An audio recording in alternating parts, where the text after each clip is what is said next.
नाथ प्यारे की जय। प्रणाम।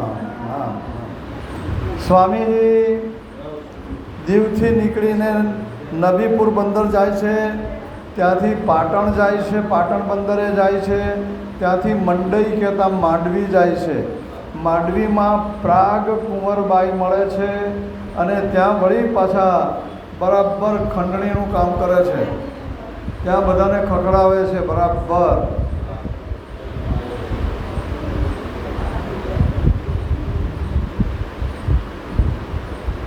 પણ પછી સમય આપીશું, દાદીને સમય આપીશું. હા, હવે એમને બહુ સરસ બે વાતો બહુ સરસ આવી છે. આપણે સીધા અત્યારે જવું છે, ઠઠ્ઠા જવાના છે. ત્યાં આપણે માંડવીમાં જઈને શું કહે છે, જુઓ આ સંસાર છે ને એ પતાસાની નાવ જેવી છે. પતાસાની નાવ, મૃગજળ પાણી અને પતાસાના નાવ જેવું. આમ દૂર જોઈએ ને ગરમીમાં દૂર પાણી દેખાય, ચાલો ચાલો પાણી મળશે જઈએ. ત્યાં જાઓ તો એથી આગળ દેખાય, મળે જ નહીં, મરી જવાય, સુખ મળે નહીં અને ટપ. એવી જ રીતે પતાસાનું, પતાસું તો બધાને ખબર છે, એની નાવ બનાવી હોય અને પછી દરિયામાં તરવા જાઓ કે ના ઘડી નાવ છે, પછી ડૂબોસામાં ખારામાં, આ પ્રમાણે છે. એટલે આ રીતે ખંડણી કરતા અને પછી કહ્યું કે ભાઈ આપણું ધામ પરમધામ છે, યાદ કરો, સત્સંગ કરતા. સ્વામીજીને બાયજુરાજને શોધવાની તીવ્રતા કરતાં જાગણીની તીવ્રતા વધારે છે. નીકળ્યા તો છે જ, ગંતવ્ય સ્થાન એ જ છે, પરંતુ રસ્તામાં રોકાય છે, સુંદર સાથ મળે તો જાગણી કર્યા વગર આગળ નીકળતા નથી. આગળ જાય છે, ત્યાંથી કપાઈમાં જાય છે. કપાઈ એમનું મૂળ ગામ, ત્યાં એમના કાકાના દીકરા હરવંશભાઈ રહે છે અને ત્યાં જઈને એના કાકાના દીકરાને પણ લેવડાવ્યા. બરાબર, શું કરો છો તમે? આત્માનું કલ્યાણ કરો, એની ચિંતા કરો. પરમધામ જવું છે, જાઓ તમે નવતનપુરી જાઓ, બિહારીજીને જઈને પગે લાગો કે છે, જાય નવતનપુરી દર્શન કીજે, ચરણો દક પરસાદી લીજે. ચરણોદક, ચરણ ધોવાના, એનું પાણી પીવાનું, એ જલ પીવાનું. આ જૂની પરંપરા છે, મેં જોયેલી છે. ઠીક. એ પછી ભુજ આવ્યા. ભુજની અંદર હરિદાસનો છોકરો વૃંદાવન રહેતો હતો, એની પત્ની મૂળી ભદ્રેશ્વરની હતી. બોલાવ્યો તો એ ત્યાંની હતી અને એ તો ગાડો થઈ ગયો. પ્રાણનાથજીને જોયા, એમનો પ્રભાવ ખબર હતી, એમ જ્ઞાનની સમજ હતી અને એ આગતા સ્વાગતા કરીને હવે મહિલા મંડળ બોલાવ્યું ને મીઠાઈઓ બનાવીને જમવા બેસાડ્યા અને પછી તો ગીતો ગાવા લાગ્યા. મિલ સખી સબ ગાવત ગાથા, ગારી સુનત પ્રાણ કે ના. ગારી, ગાળો નહીં, ગારી એક પ્રકાર છે. આપણે ગુજરાતમાં ફટાણા ચાલે છે, એ ફટાણા જેવું કે શું કહે છે, હમ શાનત સ્વામી બહુ જોરા. હે સ્વામી, એમને સાક્ષાત ધામધણી માનતા. હે સ્વામી, તમે તો બહુ જોરાવર છો કે છે. આધી રાત મધુપુર છોડા, અડધી રાત્રે મથુરા છોડી દીધું. આટલા જબરા તમે. એટલે એક બાજુ પ્રશંસા અને બીજી બાજુ કટ. આવી રીતે ગાયા, બહુ મજા આવી ગઈ, જમાડ્યા. અને એ પછી ત્યાંથી નલિયા બંદરે આવે છે, નલિયાથી ઠઠ્ઠા બંદરે આવે છે, ઠઠ્ઠાથી મસ્કત બંદરે જવાય. કારણ કે ચાચિયાઓ મસ્કત બંદરના હતા, એ એમને માહિતી મળી. એટલે ઠઠ્ઠામાં આવે છે. ઠઠ્ઠાની અંદર 2-4 દિવસ રહી અને લાઠી બંદર જાય છે. લાઠી બંદરથી જહાજ મળે ત્યાં મસ્કત જવા માટે. તો ત્યાંથી લાઠી ગયા, ત્યાં વિશ્વનાથ ભટ્ટ મળ્યા અને દેવાની દુકાન પર મળેલા. આ વિશ્વનાથ ભટ્ટ છેલ્લે પછી સ્વામીજીની જોડે જોડાઈ જાય છે. અહીંયા વિષય ક્યાં બન્યો? જહાજમાં બેઠા, 10-15 દિવસ જહાજ ચાલ્યું અને એવું તોફાન આવ્યું, જહાજ પાછું આવ્યું. વિચાર કરો શું દશા થાય. તો વંટોળિયું પવનની દિશા બદલાઈ ગઈ, પવનની દિશા પ્રમાણે ચાલે અને એ પાછું આવ્યું. તો સ્વામીજી શું કરે, શું કહે? ગાળો દે ને, દરિયાને ગાળો દે, પવનને ગાળો દે. પણ સ્વામીજી શું કહે છે? જેવો ધણીનો હુકમ. કંઈક સારું થાય, કંઈક ખોટું થાય. સારું થાય તો અમારું નસીબ ખૂબ સારું છે, બહુ મજા આવી, અમે ખૂબ મહેનત કરી. પણ ખોટું થાય તો રાજ્ય અમારી સામે જોતા નથી, અમારું ધ્યાન રાખતા નથી. આ બધા વિષયો બનતા હોય છે. તો કે અહીંયા કહે છે સ્વામીજી પોઝિટિવ અર્થ લે છે, હકારાત્મક અર્થ લે છે. શું કહે છે? જેવી રાજજી મહારાજની કૃપા. અહીંયા ઠઠ્ઠામાં સુંદર સાથ છે અને મળ્યા વગર ગયેલા એટલે પાછા આવવું પડ્યું. જો આ એક પાછો નવો વિષય લાગે છે કે કોઈક ગામમાં જઈએ ને ખબર પડે કે અહીંયા સુંદર સાથ છે, તો ઓળખાણ ના હોય તો પણ જવું જોઈએ ને મળવું જોઈએ. કેમ? અમે સુંદર સાથ છે, તમે સુંદર સાથ છો. આ એક મળવાની વૃત્તિ રાખવી પડે. જો આખો નવો વિષય છે તમારી અને મારી આજની વિચારધારા જે છે એના કરતાં નવો કે સુંદર સાથ છે, ચાલો મળતા જઈએ. બહુ તો શું, પાણી પીશું, નીકળી જઈશું.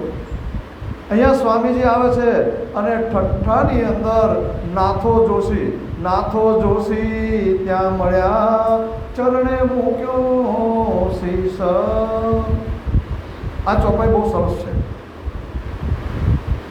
નાથો જોશી બ્રાહ્મણ છે, વિતક કથા લખનાર બ્રાહ્મણ છે, અને એ લખે છે કે નાથો જોશી ચરણે પડ્યા. પ્રાણનાથજીના ચરણ કમળમાં પડ્યા છે. પ્રાણનાથજીનું શું મહત્વ છે એ સમજવાની જરૂર છે. એની અંદર કઈ શક્તિઓ છે એ સમજવાની જરૂર છે. માણસ વ્યક્તિને ક્યારેય પ્રણામ નથી કરતો, એની અંદર રહેલા સત્વને પ્રણામ કરે છે. અને પછી હવે તમારે મારે ત્યાં રહેવાનું. હવે ઠઠ્ઠા નગર વિશેની માહિતી પણ જરા સમજી લઈએ. એ સમયમાં સ્વામીજીના સમયની અંદર ઠઠ્ઠા આજુબાજુના 100 કિલોમીટરની અંદર મોટામાં મોટું શહેર હતું. અને ત્યાં રેશમ વણાટનો મોટો ઉદ્યોગ અને બીજો ચિનાઈ માટીના વાસણોનો મોટો ઉદ્યોગ હતો. એના માટે ખૂબ પ્રખ્યાત ઠઠ્ઠા નગર, ખૂબ વસ્તી ત્યાં. અને તે સિંધુ નદીના પશ્ચિમ કિનારે વસેલું હતું. આ બાજુ ભારત આવે આજની તારીખમાં, બાકી એ તો હતો ભારતનો જ ભાગ. કે તે વખત તો ભારત કે જુદું હતું. ત્યાં બધા જ ગુજરાતીઓ વસતા, સિંધી ભાષા બોલનારા હતા. એટલે એ બાજુ ઠઠ્ઠા શહેર. તે વખત કરાચી, આજનું કરાચી ના મળે, એ કરાચી તે વખતે કરકલ્લા નામ હતું અને પછી ડેવલપ થઈને આજે કરાચી થયું. અને ઠઠ્ઠા અત્યારે ભાગી ગયું છે, તાલુકા પ્લેસ છે કે જિલ્લા પ્લેસ છે, અને નગર તરીકે પણ તૂટી ગયું છે. પણ ખૂબ સમૃદ્ધ શહેર હતું. આમ જોયા તો આ તો બહુ મોટો વિષય, ઘણા બધા વિષયો છે. આ ખંભાત અને સુરત ઇન્ટરનેશનલ બંદર, આંતરરાષ્ટ્રીય બંદર હતું. દિલ્હીનો તમામ વહીવટ પરદેશ જોડેનો સુરત બંદરથી ચાલતો, ખંભાત બંદરથી ચાલતો. ખંભાત જે શહેર છે એ છેક શહેરના દરવાજા સુધી દરિયો હતો, ત્યાં સુધી જહાજો આવતા. અત્યારે તો 5 કિલોમીટર દૂર દરિયો જતો હોય છે. એટલે જૂના શહેરો એ કેવા જબરજસ્ત હતા. તો આ ઠઠ્ઠામાં પહોંચ્યા, ત્યાં આગળ અનેક સુંદર સાથ મળ્યા. હવે એમને 10 મહિના ત્યાં રહેવાનું હતું. સિઝન બદલાય ત્યાર પછી એ મસ્કત બંદરે જઈ શકે એમ હતા. ત્યારે પછી સ્વામીજી સત્સંગ કરે છે, લોકોની અંદર આનંદ આવે છે, શહેરમાં ખૂબ આકર્ષણ જન્માવે છે. કારણ કે કૃષ્ણ વ્રજની લીલા, રાસની લીલા કે પ્રણામી સંપ્રદાયનો પ્રચાર કરવો હોય તો વ્રજ લીલા અને રાસલીલા એનો પાયો છે. આપણી લીલા છે, આમ જોવા જાવ તો આપણે કરેલી છે લીલા, આપણે એમાં રમ્યા છે ને આપણી વાત આપણે કહેવાની છે, પણ લોકોને ગમવાની છે. તો લોકોને ગમે એવું આપણી વાત કરવાનો તો કેટલો આનંદ આવે. તો અહીંયા કહે છે, પછી વિચાર કરો કે આટલો બધો સમય કાઢવો ક્યાં? ત્યારે કહે છે કે આ શહેરમાં કોઈ સંત રહે છે? કારણ કે હા, ચિંતામણી નામના એક બહુ મોટા સંત રહે છે. એમના 430 શિષ્યો છે. એક જ શહેરમાં આટલા બધા શિષ્યો હોય તો એ ગુરુ કેટલો જબરો હશે, કેટલો સક્ષમ હશે. સ્વામીજી કે ચાલો મળવા જઈએ આપણે, સમય તો છે જ આપણી પાસે. એટલે સ્વામીજી અને સુંદર સાથ ત્યાં ગયા અને ચાલો તેને દર્શીએ પૂર્ણ લઈએ પાર, ચાલો કે આપણે દર્શન કરવા જઈએ, એમના વાતોચીતો કરીશું. ગયા, પહોંચ્યા, ચિંતામણીએ જોયું કે એક સંત આવી રહ્યા છે. મને પછી કહે છે, તમે તો સાચા સંત છો, પણ મારે તો સતરામ. આડી અવડી થોડી ઔપચારિક વાતો થઈ છે. પછી કે ભાઈ આપ સંત છો, પણ મારે તો રામ એકલા, અમે રામને માનીએ છીએ. કબીરપંથી હતા, મારા માટે તો રામ એ જ સાચા કે છે. ત્યારે સ્વામીજીએ સહજ ભાવે પ્રશ્ન પૂછ્યો. શું પૂછ્યું? કે વાલ્મીકીએ વર્ણન કર્યું, સતકોટી સૌ સાથ, પ્રાતઃ કાળે શું થશે, નવ જાણે જાનકીનાથ. જાનકીનાથ, જાનકીના પતિ રામને ખબર નથી ભાઈ સવારે શું થશે. તમે રામને ભગવાન માનો છો. જુઓ, શાસ્ત્રાર્થ થાય ને તો શાસ્ત્રોના પ્રમાણ આપીને એકબીજાના મતને પ્રતિપાદન કરવાનું હોય, યા તો એને કાપવાનું હોય. એક પ્રકારનું શાબ્દિક યુદ્ધ, એનું નામ શાસ્ત્રાર્થ કહેવાય. તો અહીંયા કે ભાઈ રામનો આપણે કહે ન જાણ્યું જાનકીનાથે સવારે શું થવાનું. અને તુલસીદાસ પણ આવું બોલ્યા છે. રામાયણ લખવાવાળા શું કહે છે? કહા લો કહું પ્રભુ નામ બઢાઈ, રામ ન શકે નામ ગુણ ગાઈ. વળી પાછું આવ્યું, સ્વામીજીએ ત્રીજી વાત કરી કે વશિષ્ઠ મુનિએ રામને કંઠી બાંધેલી, ઉપદેશ આપેલો. કયો મંત્ર આપ્યો હતો? એટલે રામ તો સામાન્ય માણસ હતા કે છે. ત્યારે કહે છે કે ભાઈ, એટલે ચિંતામણી તો એ ધર્મના જ હતા કે હે પ્રભુજી, હે સંતજી, રામ 4 છે. તમે દશરથ એકલા જ જાણો છો. 4 પ્રકારના રામ છે અને હું તો ચોથા રામને ભજું છું. કયા કયા રામ છે? એક ડોલે દશરથ ઘેર, બીજા ઘટ ઘટ બોલે એક કરતા સકલ વિવેક, એક ન્યારા સર્વથી, તે ચોથા રામ કહેવાય.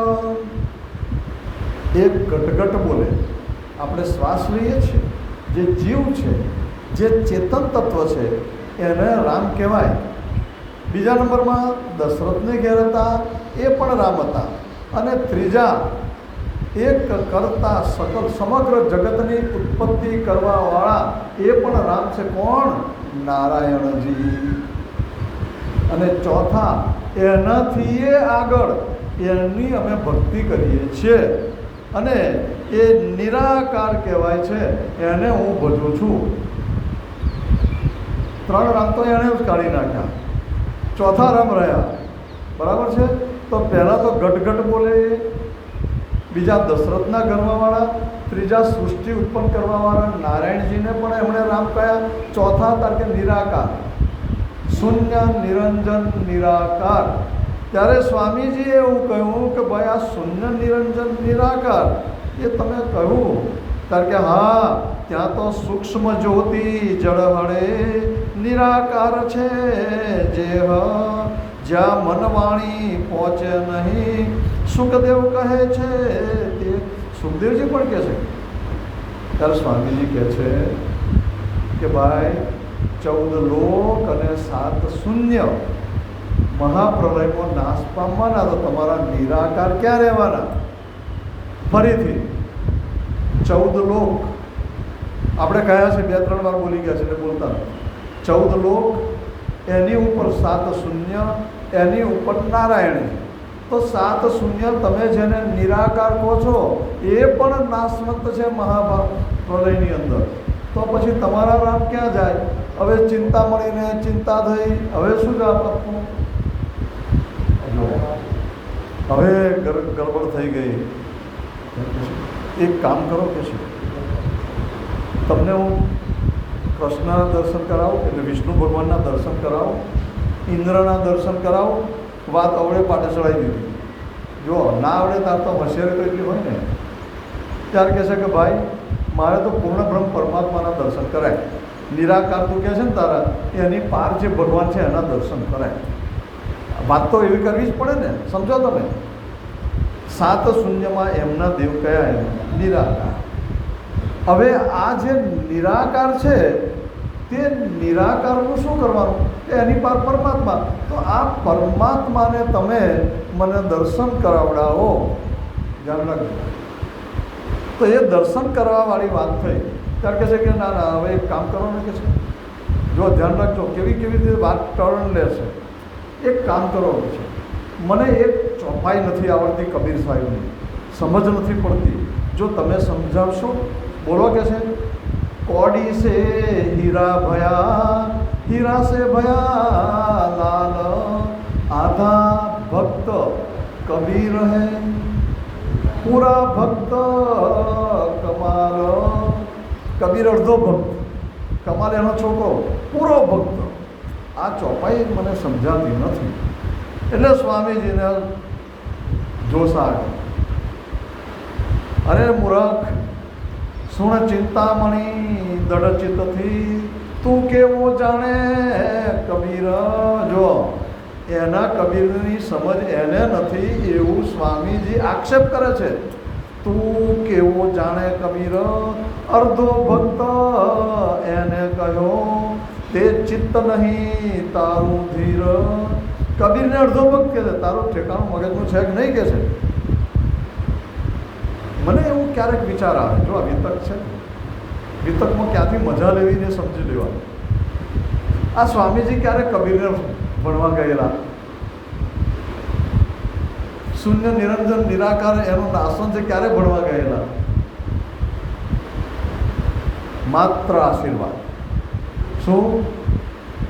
કોઈ પણ માણસ ભણેલો ન હોય અને જો ગુરુના આશીર્વાદ મળી જાય ને, બધા શાસ્ત્રો એને આવી જાય. આ સત્ય ઘટના છે. એકવાર એવું બન્યું, બે કિસ્સા છે, કદાચ ભેગા થઈ જશે, ધ્યાન રાખજો. કે એકવાર એક શિષ્ય, વર્ષો પહેલાંની વાત છે, 2-4 હજાર વર્ષની હશે વાત. એક શિષ્ય ગુરુને ત્યાં 5 વર્ષની ઉંમરે ભણવા મોકલ્યો, બ્રાહ્મણનો છોકરો. અને પછી ભણે છે. આમાં તે વખત એવું હતું કે જે છોકરો જેટલો કોર્સ કરી લે એટલે આગળ આગળ આગળ આગળ, એક વર્ષે બીજા ધોરણમાં જાય, પછી ત્રીજામાં જાય, એવું નહીં. જેટલો વહેલો ભણીને એટલો વહેલો છોકરો થાય. અને 5 વર્ષમાં દાખલ કરેલો, 10 વર્ષ થયા, 15 વર્ષ થયા, 20 વર્ષ થયા, 25 વર્ષ થયા, તો એ અમૂકીને આ ના આવડે. પછી પેલી પણ 24 કલાક સેવામાં હાજર રહે. હા, ગુરુ પત્નીની સેવામાં. હે શ્રી હર્ષ હોય કાં તો પાણી નહીં હોય, બેમાંથી એક. ના, કાલિદાસ નહીં, 100% નહીં, આ બેમાંથી એક. પછી લાકડા કાપી લાવે, રસોડામાં હાજર રહે, મદદ કરે. 25 વર્ષનો થયો. જી ગુરુજી, જી માતાજી. અરે હવે હર્ષ જ છે. તો પેલા માતાજીને જરા ધ્યાનમાં આવ્યો, સાહેબ આ છોકરો 25 વર્ષનો થયો, એના મા બાપ રાહ જોતા હશે, હજુ એવો ને એવો રહ્યો. ચાલો પછી ગુરુજી જમવા આવ્યા, ઋષિ જમવા આવ્યા. આપણે ગુરુજી કે ઋષિ જમવા આવ્યા અને પીરસ્યું સરસ. પાછું પંખો નાખે. એ જમાનામાં પંખો નાખવાનો રિવાજ હોય, પતિને પંખો નાખે. અત્યારે આવડીને આવડી કહેવાનો રિવાજ છે. તો પછી શું થયું કે ઋષિજી, ગુરુના આશીર્વાદ મોટા કે જ્ઞાન મોટું કહે છે? પ્રશ્ન પૂછ્યો. જ્ઞાન મોટું કે આશીર્વાદ મોટું? તો કે આશીર્વાદ મોટા. ખરેખર સાચું બોલો છો? તો કે હા સાચું. ત્યારે કે આ જુઓ પાણી, શ્રીહર્ષ છે, આ ઊભો છે, 25 વર્ષનો. તો તમને શરમ નથી આવતી? તમારી સેવા કરે છે, એને વિદ્યા આપો કે છે.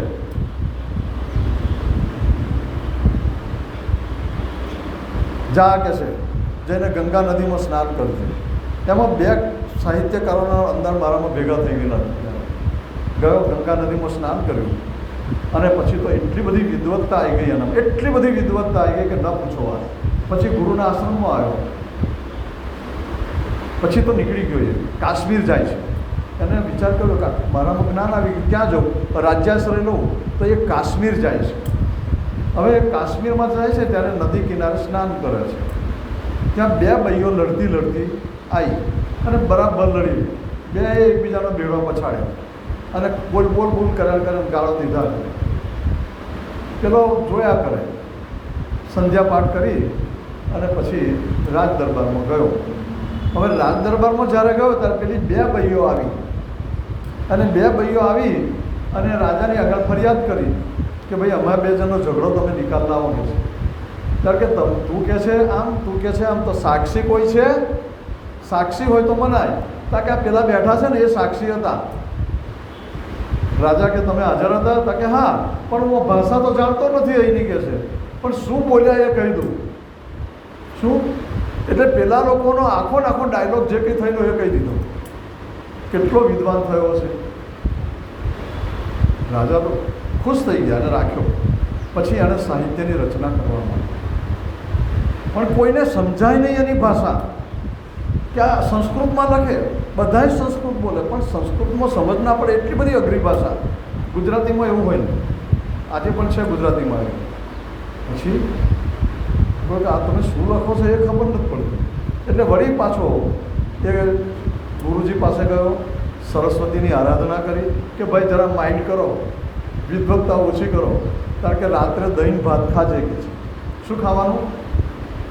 રાત્રે દહીં અને ભાત ખાજે. એટલે જો બુદ્ધિ આપણી ઓછી કરવી હોય તો રાત્રે દહીં ખાવું, જો વધારે હોય તો, અને હોય એ કાઢવી હોય તો ખાવું. અને પછી એણે ખાધું અને એણે નૈષધ ચરિત્ર લખ્યું. નૈષધ એટલે નળ રાજાનું જીવન લખ્યું. તમને નવાઈ લાગશે કે નૈષધ ચરિત ગ્રંથ આટલા નાના 2 લીટીના શ્લોક હોય, આટલા નાના, બહુ મોટા નહીં.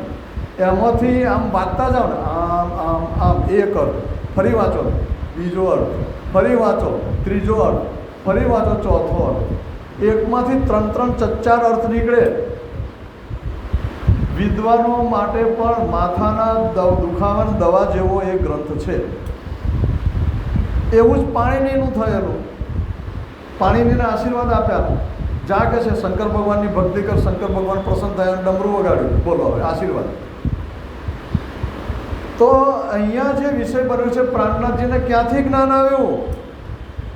દેવચંદ્રજીના આશીર્વાદ. યાદ રાખજો, ગમે એટલા પુસ્તકો વાંચો, અર્થવાળા સ્વરૂપ સાહેબ અમે રોજ વાંચીએ, બહુ ચિંતન કરીએ, ગુરુ વિના ગમન. આશીર્વાદ એમાંય આશીર્વાદ વગર કશું ના મળે. તમારો અનુભવ, આશીર્વાદ મળ્યા તો જ. હે ચિંતામણી, તું કેવો છે? કબીરને અડધો કે છે, ચાલ વાર્તા કહું કે છે. એકવાર એવું બન્યું કે કબીર નદીએ નાહવા ગયેલા અને તે વખતે રાજાનો કુંવર આવ્યો. બે ઘોડા લઈને આવેલો. રાજાનો મિત્ર હતો, કમાલ નામનો એમનો છોકરો. ચાલ ભાઈ ફરવા જઈએ કે છે. અને જોયું ઘરમાં તો ઘર આખું ખાલી, કશું ના મળે. ના સોફા મળે, ના ખુરશી મળે, ના ટીવી મળે, કશું ના એસી મળે, ફ્રીજ નહીં, કશું નહીં. આજની ભાષામાં તારા ઘરમાં કશું નથી, આવું કેમ? કારણ કે જવા દો કે છે. શું પણ જવા દો. મારા બાપા એક વેજું વણે.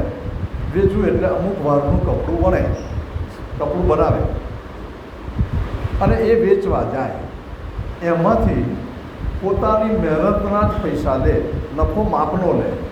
એમાંનો અડધો નફો એ દાનમાં આપી દે. ધ્યાન રાખજો, બહુ સરસ વાત છે આ. કબીરનું જીવન. જેટલી મહેનત કરીને કપડું બનાવે, 2 મીટર 4 મીટર કે 100 કોડ, અને એ બનાવે એ બજારમાં વેચવા જાય ને પડતર ભાવે આપે. પડતરને મહેનતના પ્રમાણમાં આપે અને એ આપે એના જે નફો મળ્યો હોય એમાં અડધો નફો દાન કરી દે અને અડધો નફો ઘરમાં લાવે. આમ શું ખાઈએ? અહીંયા મને વિચાર જુદો આવ્યો. એટલે આ ઢાંઢા જેવો તું થયો છો, તું શું કમાય છે?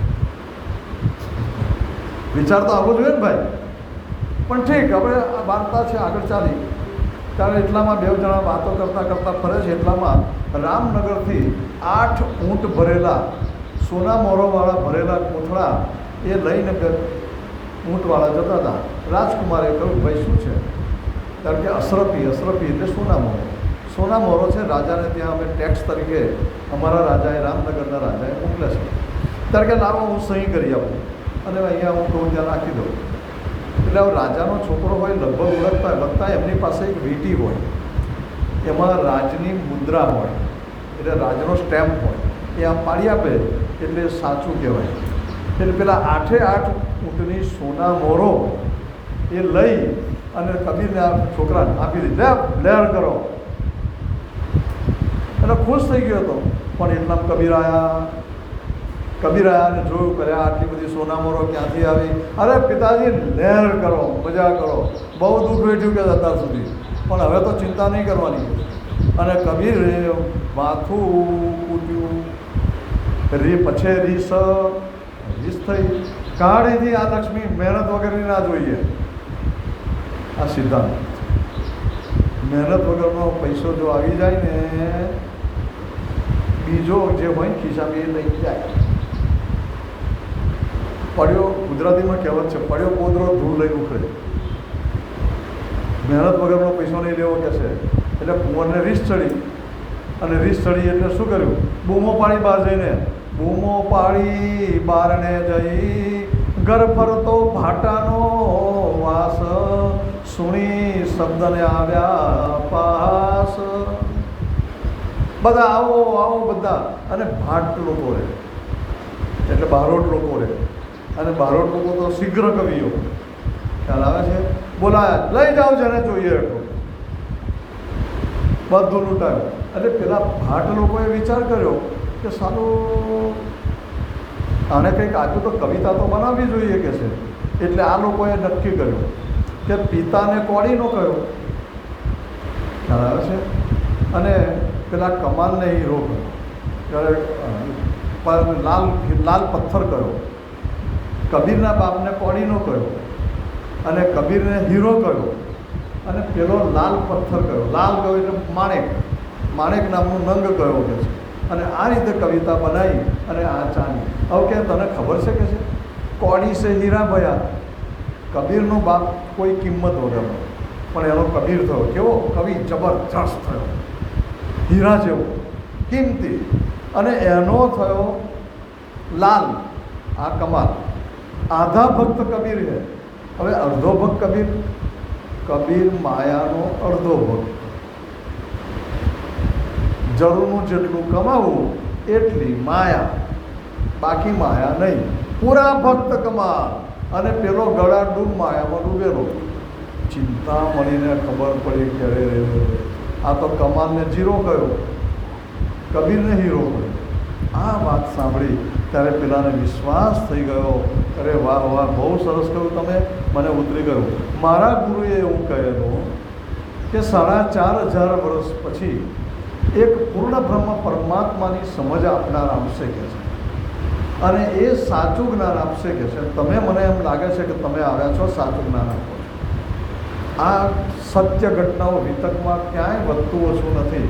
કબીરે કહે છે કે સરસ મજાની પંક્તિઓ લખેલી છે, જરા ગુજરાતીમાં છે લખેલી, અહીંયા ટ્રાન્સલેશન કરેલું, બહુ મજાની છે. જો અહીંયા પરમધામ વિશે લખ્યું છે કબીરે.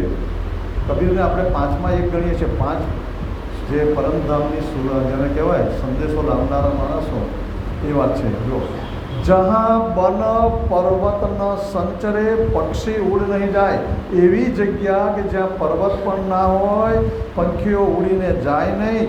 સો વન ઢૂંઢત મેં કબીરા, એવું વન હું શોધું છું જहाँ કૃષ્ણ ચરાવત ગાય. અખંડ વ્રજની વાત કરે છે. જો ધ્યાન રાખો, જहाँ चरावत कृष्ण गाय, चलते चलते पाँव थके, नगर रहा नव कोस, बीच में डेरा पड़ गया, कबीर किने दे. કબીર કહે છે મેં ભક્તિ એટલી કરી કે મારા પગ થાકી ગયા, 14 લોકની પાર ગયો, નિરાકારમાં ગયો, થાકી ગયો. નગર હજુ દૂર, અખંડ પરમધામ હજુ દૂર છે કે છે, બીચ મેં ડેરા પડ ગયા. નિરાકારમાં હું રહી ગયો. બીચમાં એટલે નીચે 14 લોક, ઉપર અક્ષર લોક, બેની વચ્ચે મારું મૃત્યુ આવી ગયું. હું આગળ જઈ શક્યો નહીં કે છે. કબીર હવે કોને દોષ આપે? એટલે કબીર નથી જઈ શક્યા કે છે, પણ ખબર છે ને, અક્ષરલોક કે ઉપર અક્ષરાતીત અનુપા. કબીરે લખ્યું કે આની ઉપર અક્ષર છે, એની ઉપર અક્ષરાતીત છે. નિરખ હંસ કૌતૂહલ કરે દર્શે યુગલ સ્વરૂપ. નિરખ હંસ, હંસ એટલે મારો આત્મા, એના માટે મને કુતૂહલ છે કે યુગલ સ્વરૂપના દર્શન કરવા મળે. યુગલ સ્વરૂપ રૂપ છબી છાજે સિંહાસન કે નાચત દેત ફેરા ફેરી હસી હસી.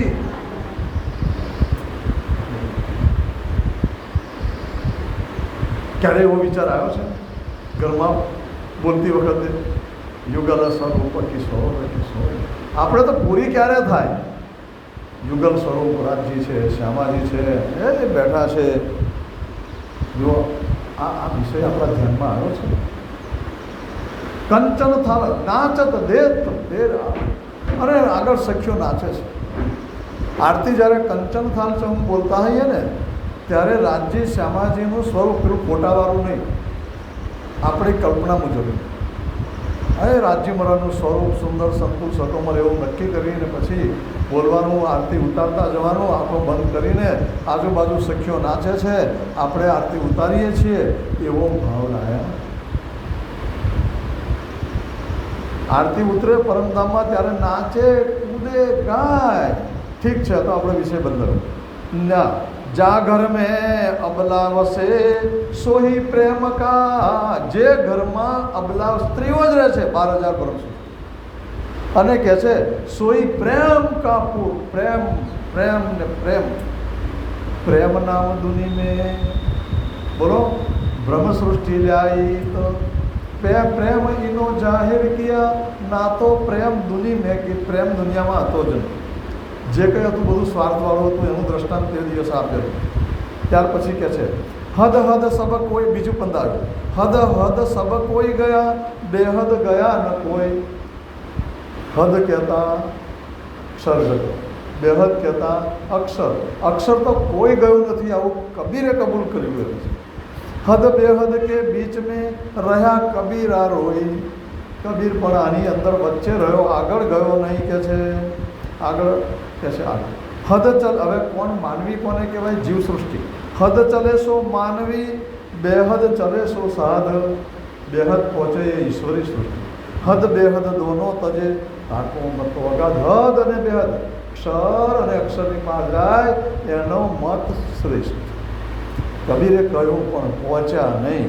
એ ચિંતામણી અહીંયા રજૂ કરે છે અને પછી કહે છે કે બહુ આનંદ થઈ ગયો, હવે મને પૂર્ણ બ્રહ્મ પરમાત્માનું જ્ઞાન થઈ ગયું. સ્વામીજી ત્યાંથી રાત્રે બહુ મોડું થયું, શાસ્ત્રાર્થ પૂરો થાય છે. ચિંતામણી પોતાના શિષ્યોની સાથે દંડવત પ્રણામ કરે છે. ત્યાંથી પછી સ્વામીજી જાય છે થોડા દિવસોમાં કલ્લુ મિશ્રને ત્યાં. કલ્લુ મિશ્રના મગજમાં કશું ઉતરતું નથી અને એ દરમિયાનમાં ચિંતામણીને એમ થયું હવે મારે સાચું જ્ઞાન લેવું પડશે. અને તે ઠઠ્ઠા નગરની અંદર શોધતો શોધતો ઘર સુધી પૂછતો ગયો. પહેલાં તો પૂછ્યું નહીં, કારણ કે ગાદી ઉપર બેઠેલો ને, વટમાં હોય ને, પૂછ્યું ક્યાં છે ભાઈ, સ્વામીજી ક્યાં છે, સ્વામીજી ક્યાં છે. પૂછતા પૂછતા નાથા જોશીને ઘેર પહોંચ્યા. સવારના પોરમાં 8 વાગ્યામાં શોધી કાઢ્યા અને ગયા અને પગે લાગ્યા. તમારે શરણે છું. હૃદય ગ્રંથિ છૂટી ગઈ. હૃદયની ગ્રંથિઓ હતી બધી છૂટી ગઈ. એના શિષ્યો આવવા લાગ્યા 430. એક સામટું ટોળું આવ્યું અને સ્વામીજી પ્રવચન કરે છે, કિરંતનો સમજાવે છે, વ્રજરાસની લીલા કરે છે, કૃષ્ણની ત્રિધા લીલા સમજાવે છે અને કંઈક આડું અવળું હોય તો પાછા ખખડાવે છે. ખંડણી કરી આપણી બાજુ ખખડાવે. આ ના ચાલે, સુંદર સાથે આવું કરવા કેવી રીતે ચાલે? અને એમાં કંઈક પેલાને લાગુ પડે એવું આવી ગયું ચિંતામણી. એટલે પ્રવચન પૂરું થયા પછી ચિંતામણી સ્વામીજીને મળવા. સ્વામીજી મારા શિષ્ય બહુ આવે છે, મારી આબરૂ એવું કરો ને, બધાની વચ્ચે ના ખકડાવો ને. સ્વામીજી કશું બોલ્યા નહીં, સહેજ પણ બોલ્યા. ગયો અને આખી રાત ચિંતન ચાલે. અરે હું કંઈ મારા માટે કહું છું, હું જાગણીનું કહું છું, એમને પરમધામ લઈ જવા છે, અખંડ અથવા તો જીવ સૃષ્ટિ હોય તો અખંડ મુક્તિ આપવી છે કે છે, અને ખોટું લગાડે છે. મંદિરમાં આવીને ખોટું લગાડવાનું. અરે ગુરુજી નહીં કહેતો કહેશે કોણ? બોલો જોઈએ. જોકે ગુરુજી કાળજી તો રાખે છે, ખોટું લાગે એવું ના કહે, પણ જરૂર પડે તો કહેવું એ પડે. એટલે પછી સ્વામીજી કિરણતનો ઉતર્યું. જો કિરણતનો છેક પન્ના સુધી ઉતરે છે. કહ્યું સુનો રે સતકે બનજારે સુકન ગ્રહો સાથી શિરદારે. કેટલી પ્રેમાળવાળી. સુનો રે સતકે બંજારે. એ ચિંતામણીજી, તમે તો સત્યને લેવાવાળા વણઝારા છો. લો સત્ય, વણઝારો શું કરે? માલ લે અને માલ આપે. હે ચિંતામણી, તમે વણઝારા છો, સાચું લો છો ને આપનારા છો, અને આમ કેમ ખોટું લાગે છે? સુકન ગ્રહો સાથી શિરદારે. સુકન એટલે વચન. તમે શિરદાર છો, તમે આગેવાન છો, અને તમને આ કડવા વચન પણ તમારે ગ્રહણ કરવા જોઈએ. આખું કિરણતન ગાયું. આપણા શ્રીમુખવાણીની અંદર 5મું કિરણતન છે, વાંચી લેજો આજે ઘરે જો, બિલકુલ સમજ પડી જશે કે આપણા અંદર અહંકાર છે. મને કે હું કોણ? માત્ર ચિંતામણીની ચિંતા ના કરો, આપણી કરો. આપણને અહંકાર કેટલો બધો છે. હું અને તમે બધા જ અહંકારના પૂતળા છીએ. વાત કરવા માટે તો બધી સારી કરીએ, પણ નમ્રતા નથી આવતી. આ વસ્તુ અહીંયા વિતકમાંથી શીખવા મળે છે. અને પછી તો બધાની વચ્ચે ઊભો થયો ચિંતામણી, અને શું કહે છે ખબર છે? શ્વાનને સોટી મારો નાથ. આ કિરણતનની એટલી બધી અસર થઈ ગઈ કે ઊભો થઈને કહ્યો કે હું તો કૂતરા જેવો છું, મને સોટી મારો, કે મને દુઃખ થયું, મારો અહંકાર ગવાય છે. એને રજૂઆત કરેલી, અને હવે એને સુંદર સાથમાં લીધો. તમને નવાઈ લાગશે. આ ચિંતામણીજી, સ્વામીજી જ્યારે દિલ્હીમાં જાય છે ત્યારે 12 જણા માથું મૂકીને ઔરંગઝેબને મળવા જાય છે. એમાં ચિંતામણી જાય છે. જો વિચાર કરો, અંગ્રેજીમાં સુસાઇડ સ્ક્વોડ, આત્મ બલિદાન માટે નીકળેલા 12 જણા, એમને મોમીન ના કહેવાય. સમર્પણ કરનારા 12 સુંદર સાથ, એમાંના એક. તો એ સુંદર સાથમાં આવે. ઠઠ્ઠાની અંદર બીજી એક ઘટના બને છે, સરસ મજાની ઘટના બને. એ ઘટનામાં એવું બને છે કે એક પોકરણો કરીને બ્રાહ્મણ કથા સાંભળવા આવે. પોકરણો, અને બહુ ટાઈમે આવી જાય, પાછો વહેલો મોડો ના આવે. જો પાછા મને પાછું અંદર થયું. પછી કોઈ ખોટું ના લગાડતા, કોઈ ખોટું ના લગાડ. સમજી ગયા ને? આ તો પોકરણાની વાત. ટાઈમે આવે અને દૂધની સેવા કરે. રોજ તાજું દૂધ લઈ આવે છે સ્વામીજી માટે. સેવા તો જોઈએ જ જોડે. એમને કથા દર્શન ના થાય. એકવાર અમારા, હું વિશ્વ હિન્દુ પરિષદમાં હતો ને, તે વખતે એક ઘટના બની, જાણવા જેવી છે, અને મને ખૂબ સ્પર્શી ગયેલી. અમે લોકો મળવા ગયા. શંકરાચાર્ય આવેલા અને અમે એમને મળવા ગયા. તો એમનો પીએ, શંકરાચાર્યનો ઠાઠ આપણા હિન્દુ ધર્મની અંદર સૌથી મોટી પોસ્ટ શંકરાચાર્યની ગણાય છે.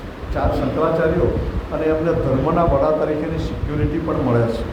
એનું માન સન્માન પણ એટલું હોય છે. અમે વિશ્વ હિન્દુ પરિષદવાળા, એટલે અમે તો જાણે હિન્દુ ઠેકો લીધેલો ને, અમે ગયા મળવા માટે. બોલાયા, પ્રેમથી બોલાયા. એનો પીએ તો બેસો કે છે, હું જરા પૂછી લઉં. પછી બોલાયા છે તો શું લાયા છો કે છે? એમને પગે નહીં લાગવાનું. ગુરુની આગળ જઈએ, મંદિરમાં જઈએ, એમને પગે ન લગાય. હવે આપણે તો પ્રણામી મારી તો છટકી. આ શું હોય? પૈસા માગે છે, આપણે તો પૈસાનો વિચાર આવે ને. ના ના, જો તમે કશું વિચારશો નહીં, એવું ફૂલ લઈને પણ જવું. બોલો કૃષ્ણ કનૈયા. જો આ પ્રોટોકોલ છે આપણા, ફૂલ લઈને જવું, ફૂલ મૂકવું, આ વસ્તુ શીખવાની જરૂર છે. મંદિરમાં જાઓ તો ખાલી હાથે ના, ગુરુ પાસે જાઓ તો ખાલી હાથે ન જાઓ. હું તો તમારા જેવો છું, હું ગુરુ નહીં, યાદ રાખજો. પણ જ્યારે જાઓ ત્યારે યાદ રાખજો, ફૂલ પણ લઈને જાઓ. મને એટલું બધું હૃદયસ્પર્શી લાગી ગયું કે આપણે આપણી પરંપરાઓ ભૂલીએ છીએ. પ્રણામીના નામ પર આપણે બધું જ બાકી ગમે એ રાખવાનું પાછું, પરંપરાનું, અને ના ગમે એ કાઢી મૂકવાનું. ખાટલાનો ખર્ચો ના કરવો પડે મર્યા પછી, 5-25 હજાર રૂપિયાનો ખર્ચો ના કરવો પડે, પારાયણ બિહારનું સહેલું પડશે. અને કહેવાનું શું, આમ પ્રણામીવાળા ખાટલો ના મૂક, અને પણ ખાટલો ના મૂક, પણ 25,000નું દાન તો કર. બહેનોને, દીકરીઓને, કોકને તો આપ. આપણે કેવા સગું, યાદ રાખજો, આ બરાબર મારી વાત સાચી છે. ખર્ચો કરો, દાન કરો, બહેનો, ગુરુ ના પણ કંઈ વાંધો નહીં, પણ બહેન દીકરીઓ તો આપો, પણ એટલો ખર્ચો કરો. આ જરૂરી છે. આ પોકરનો દૂધ લઈને આવે છે, બ્રાહ્મણ છે, એને ખબર છે કે મારે શું કરવું, અને એ આવ્યો અને અહીંયા કૃષ્ણની લીલા સાંભળી. એણે ત્રિધા લીલા, 3 પ્રકારની કૃષ્ણની લીલા સાંભળી. એણે આજે ત્રિધા લીલા નહીં કરીએ આપણે. ત્રિધા લીલા માટે જો સમય મળશે તો સ્પેશિયલ એક દિવસ લઈશું, સમય મળશે તો, અથવા સ્પેશિયલ કોઈક દિવસ રાખીશું, અધૂરું નહીં રાખીએ. ત્રિધા લીલા સ્વામીજી સમજાવે છે કે કૃષ્ણની 3 પ્રકારની લીલા છે. આપણે ત્યાં એક કહેવાતા મોટા સંત, હવે ધ્યાન રાખજો, બહુ અગત્યનું છે. આપણે ત્યાં કહેવાતા એક મોટા સંત એમ કે કેટલાક લોકો કૃષ્ણના 3 કકડા કરે છે. એટલા માટે કહેવાતા સંત નહીં, કહેવાતા જ છે, સાચા છે જ નહીં. ભાઈ, તમને ખબર નથી કે નિજાનંદ સંપ્રદાય કૃષ્ણની ત્રિધા લીલા ઉપર 3 ભાગ ઉપર ઉભેલો છે. ટૂંકમાં કહીશ, અહીં ધ્યાન આપો ને, બધું ચાલશે ત્યાં. ભાઈ, અહીં ધ્યાન આપો બધા, હું ડિસ્ટર્બ થઉં છું. કૃષ્ણની 3 પ્રકારની લીલા છે. શ્રીધર સ્વામી નામના ભાગવતના ટીકાકાર થઈ ગયા. ટીકાકાર એટલે વિવેચન કરતા. શું છે? શ્રી કૃષ્ણ લીલા, એમણે શ્લોક કયો યાદ રાખજો. શ્રી કૃષ્ણ લીલા ત્રિધા પ્રોક્તા તત્ર ભેદૈહિ અનેકદા ગોકુલે મથુરાયાંચે દ્વારાવત્યામ તતઃ પ્રમાણ. કૃષ્ણની 3 પ્રકારની લીલા છે એવું પ્રણામીએ નહીં, એનું વિવેચન કરતા શ્રીધર સ્વામીએ કહ્યું. ગુજરાતી કરું છું. શ્રી કૃષ્ણ લીલા ત્રિધા પ્રોક્તા, કૃષ્ણની લીલા 3 પ્રકારની કહેવાય છે. તત્ર ભેદૈહિ અનેકદા, એમાં પણ 3 ભેદ છે. 3 પ્રકારની લીલા. પહેલી લીલા ગોકુલે, ગોકુળમાં એક લીલા.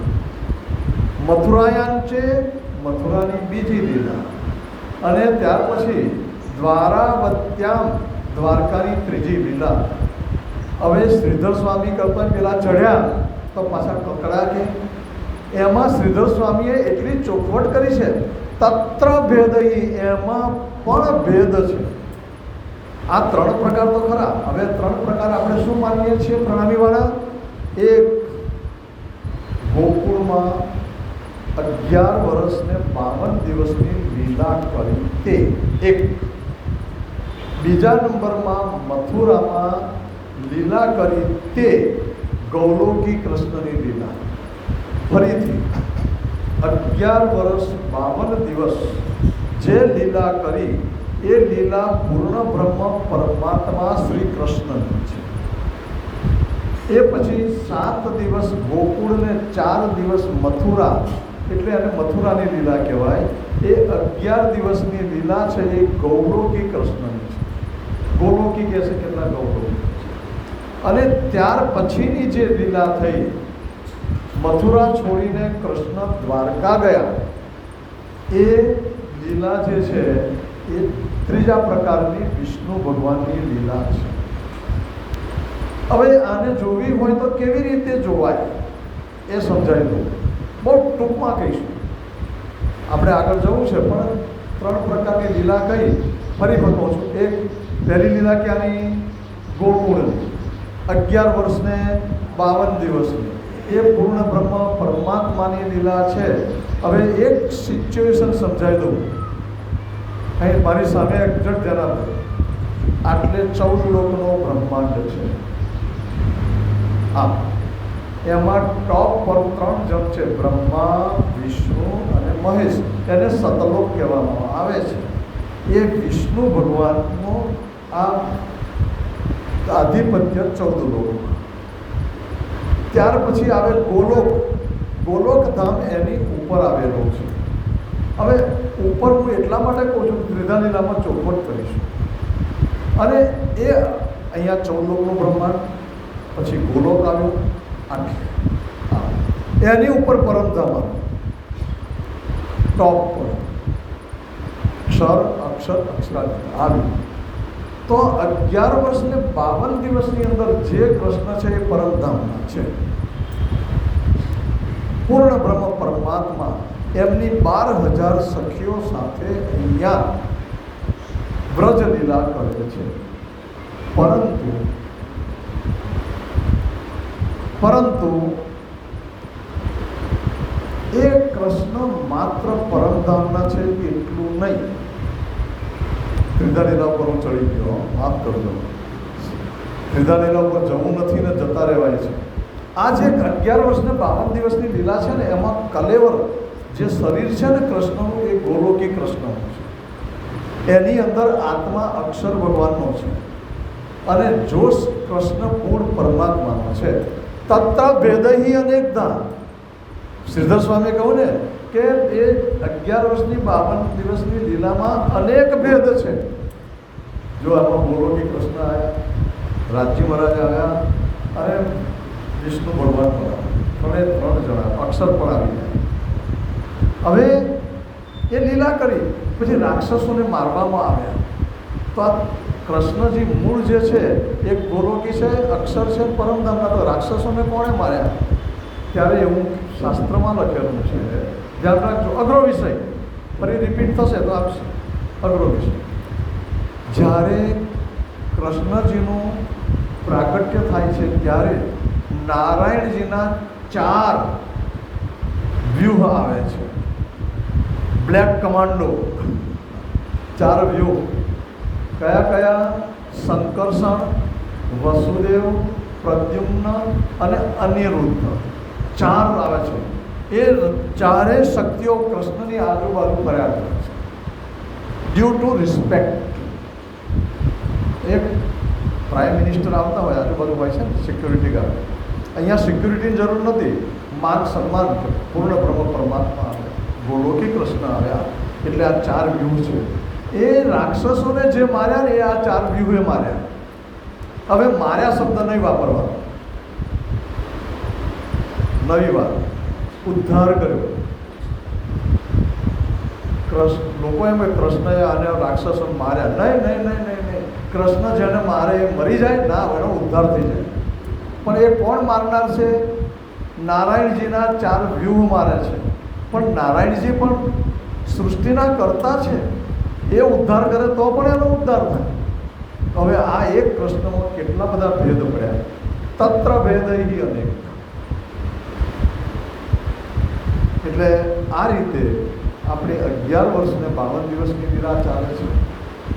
પછી મથુરાને 7 દિવસ ગોકુળ, 4 દિવસની મથુરામાં ગોલોકી કૃષ્ણનો પ્રભાવ હોય છે. એ ગોલોકી કૃષ્ણની લીલામાં કંસનો સંહાર કરવામાં આવે છે, કારણ કે એ ગોલોક ધામનો હતો. એને વિષ્ણુ ભગવાન ન મારી શકે. અને એક લીલા પૂરી થયા પછી, કંસને માર્યા પછી કૃષ્ણ સામાન્ય માણસ થઈ ગયા. બિલકુલ સામાન્ય માણસ.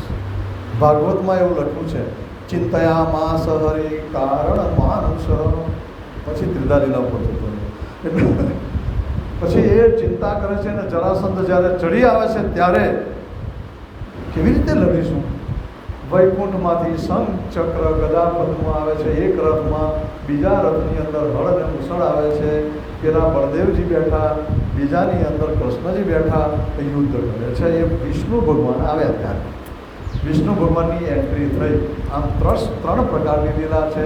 પેલો પોકરણો જે છે આ સાંભળે છે, અને પોકરણો જઈને એના એક મિત્ર પરમ વૈષ્ણવ, ચુસ્ત વૈષ્ણવ, જબરજસ્ત વિદ્વાન માણસ છે, અને એમને જઈને કહે છે કે ભાઈ વ્રજલીલા અખંડ થઈ, એ અહીંયા નહીં, કારણ કે આ તો નાશવંત છે, તો અખંડ ક્યાંની થઈ? એટલે પેલો લક્ષ્મણ શેઠ એ એટલો બધો પૈસાદાર કે એના 70 કે કોઈ 70 કે કોઈ 80 કે એટલા બધા જહાજો ચાલે, એટલો બધો પૈસાદાર, મોટું કોર્પોરેટ જગતનો માલિક એવા લક્ષ્મણ શેઠ વિદ્વાન, અને એણે આ સાંભળીને મગજમાં ઉતર્યું તાકે એ અખંડ વ્રજ ને અખંડ રાસ બતાવે છે. ચાલો કે છે મને લઈ જશો? તાકે ના, એ તો પૂછવું પડે. તો શું કરીશું કે છે? પૂછી લો. અને પૂછવા માટે જાય છે. ગુરુજી, હે સ્વામીજી, મારા મિત્ર છે લક્ષ્મણ શેઠ, એમને મળવા આવું છું, બોલાવી લાવો. ત્યારે લાલદાસજી મહારાજ નોંધે છે, બહુ સરસ, કાહુ કાહુ ને મને કીએ. ત્યાં બેઠેલા મને તો કેટલાય માણસોએ મના કરી કે અમને ના બોલાવશું. યાદ રાખજો, લક્ષ્મણ શેઠ માટે. કેમ? એક તો પૈસાદાર છે અને વિદ્વાન છે, અને જો કદાચ ઉંમર ઓછી છે તમારું અપમાન કરી દે તો સ્વામીજી કહે છે કે હો, અરે બોલાયેલા ઉંમર ઓછી છે તમારું અપમાન છે. આપણે તો દરેકને માટે દરવાજા ખુલ્લા છે. જો સ્વામીજીની વાત. અને લક્ષ્મણ શેઠ આવ્યા, એની જોડે ત્રિધા લીલાની વાત કરી, અને લક્ષ્મણ શેઠ ત્રિધા લીલા સાંભળીને સંપૂર્ણ રીતે સમર્પિત થઈ જાય છે. બોલો કૃષ્ણ કનૈયા લાલ કી. અને એ આ લક્ષ્મણ શેઠ આગળ જતા શું પૂછે? નામ એમનું ખબર છે? વાહ વાહ વાહ, લાલદાસજી મહારાજ. બોલો સ્વામી શ્રી લાલદાસ કી જય. આ લાલદાસજી મહારાજ પ્રણામી સંપ્રદાયની પહેલી વિતક લખનાર, એ આજે પણ એમની વિતક પ્રમાણભૂત કહેવાય. આ લક્ષ્મણ છે. ચિંતામણી કોણ? પેલા 12 જણામાં જણા. ઠઠ્ઠામાં શું ફાયદો થયો?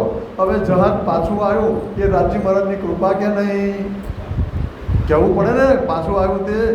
અને પછી સમય આવ્યો, અને હજુ 5 સમય થયો. આ તમારો ઘડિયાળ આગળ છે ભાઈ, કાલે મેળવી દેજો ઘડિયાળ. નહીં, મારે છે ને મસ્કત બંદર પહોંચાડવા છે સ્વામીજીને. બાયજુરાત કેટલા વર્ષથી ગયા છે, ભેગા કરવા પડશે ને આપણે. નહીં પહોંચાડ્યું તો કેમ ના ભેગા થશે? ઠીક છે. સ્વામીજી સમય થયો, અને જહાજના હવામાન ઠીક થયું. સ્વામીજી જહાજમાં બેઠા અને મસ્કત બંદરે પહોંચી ગયા. બોલો કૃષ્ણ કનૈયા લાલ કી જય. આ મસ્કત બંદરમાં ઉતરે છે, અને ત્યાં એમની જ્ઞાતિના એક માવજીભાઈ કરીને એ રહેશે. તો માવજીભાઈની પેઢી ઉપર જાય છે, પોતાની જ્ઞાતિના જોઈને ખુશ થઈ જાય છે, અને પોતાને ત્યાં ઉતારો આપે છે. ચોપાઈ દોરાઈ લઉં છું. પહેલાં આ મસ્કત બંદરની વાત કરીએ. આજની તારીખમાં ઓમાન દેશમાં મસ્કત બંદર આવેલું છે, આ ગયા છે. અને ત્યાં દરિયા કિનારા ઉપર માવજીભાઈની પેઢી હતી, ત્યાં આજે કૃષ્ણનું મંદિર હયાત છે. દિલીપભાઈ ભાવસારને યાદ કરી દીધું. દિલીપભાઈ ભાવસાર કહે છે કે હું જઈ આવેલો. કરંગિયા સાહેબને યાદ કરવા પડે. કરંગિયા સાહેબ અહીં જ બેસે. આ વખતે બંને જણની ખોટ લાગે. ઠીક છે, રાજજી મહારાજની ઈચ્છા. ચોપાઈ દોરાઈ દઈએ. ત્યાં વાયદાના વહાણ છે, તે પ્રમાણે પહોંચી ગયા. કહે લાલ કાંઠે ઉતર્યા, ત્યાં માવજીભાઈ ભેગા થયા. ત્યાં માવજીભાઈ ભેગા થયા. બોલો શ્રી પ્રાણનાથ પ્યારે કી જય. ચોપાઈ દોરેલી. ત્યાં વાયદાના વહાણ છે,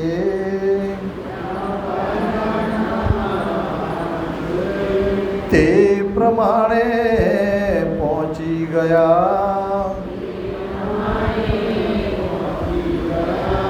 કહે લાલ કાંઠે ઉતર્યા, ત્યાં માવજી ભાઈ ભેગા થયા,